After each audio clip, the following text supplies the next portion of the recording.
This is Mrs. Smith's second and third grade class. We are performing a little acting thing called Stone Soup based off the folk tale.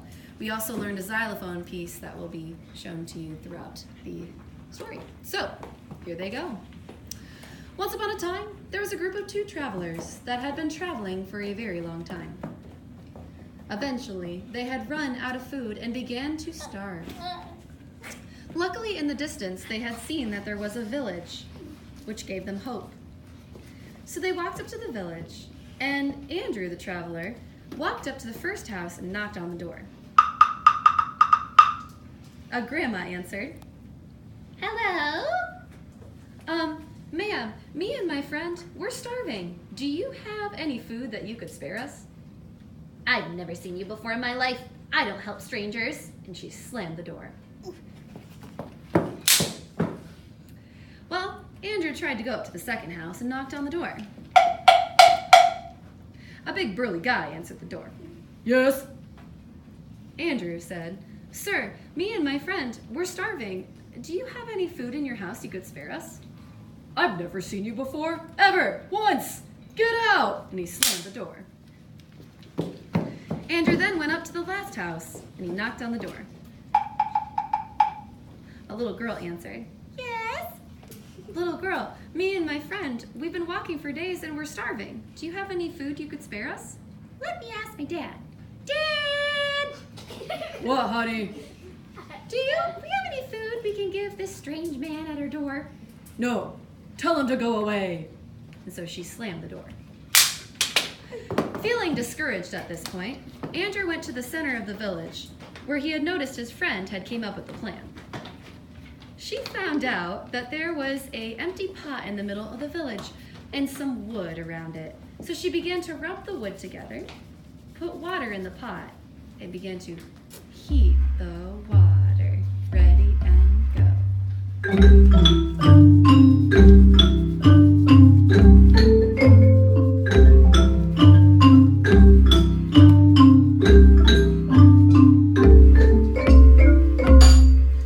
Well, then she turned to her friend Andrew and said, Andrew, can you find 3 stones?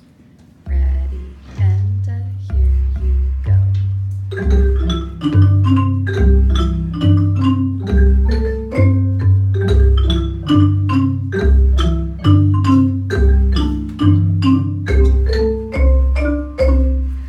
Andrew gave her the stones and then she put them in the pot. Ready, and here you go.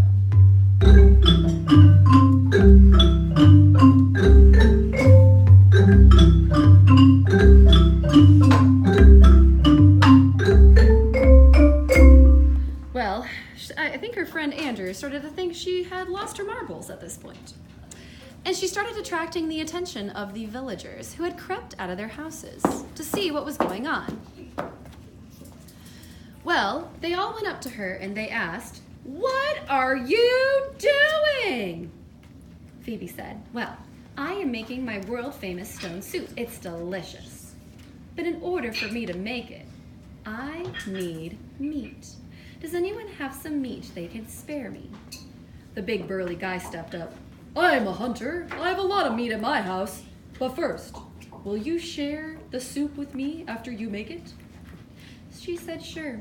And so he brought from his house Steak, steak, steak, steak, ribeye steak, steak, steak, ribeye steak, steak, steak. and she put it in the pot. It began to smell good. But then Phoebe said, You know what I need now? I need vegetables. Does anyone have any vegetables they can spare me? The grandma said, I have vegetables. I have plenty of them. But if I give you them, will you share your soup with me? Phoebe said, Sure. So the grandma went to get Onion, sweet bell pepper, onion, sweet bell pepper, onion, sweet bell pepper, onion, sweet bell pepper. and gave it to Phoebe to put it in the pot. Well, then she said, lastly, to make the soup perfect, I need spices. Does anyone have any spices? The daughter turned to her dad. Dad, Don't we have a ton of spices at our house? Well, sure we do. But will you share our soup or your soup with me if I give you my spices? She said sure. So we went back to his house and they got all of you and ready, go. Paprika, paprika, vanilla, vanilla, paprika, paprika, vanilla, vanilla, paprika. And then they put it in the pot. At this point, the soup was smelling delicious. Phoebe gave a bowl to every traveler and every villager. They all sat around the fire and had a great time talking and laughing. Well, it grew dark. The travelers thought that they had to get going. And so they tried to say goodbye, but the villagers then said, "No, please, please stay with us, you're awesome." The travelers looked at the villagers and said, "Oh, guys." The travelers looked at the villagers and said, "Well, I'm sorry, but you guys kind of lied to us when we first came here and it hurt our feelings." Then they left, and the villagers were left alone, which made them very sad. But they did learn their lesson. Can everyone go, ta-da!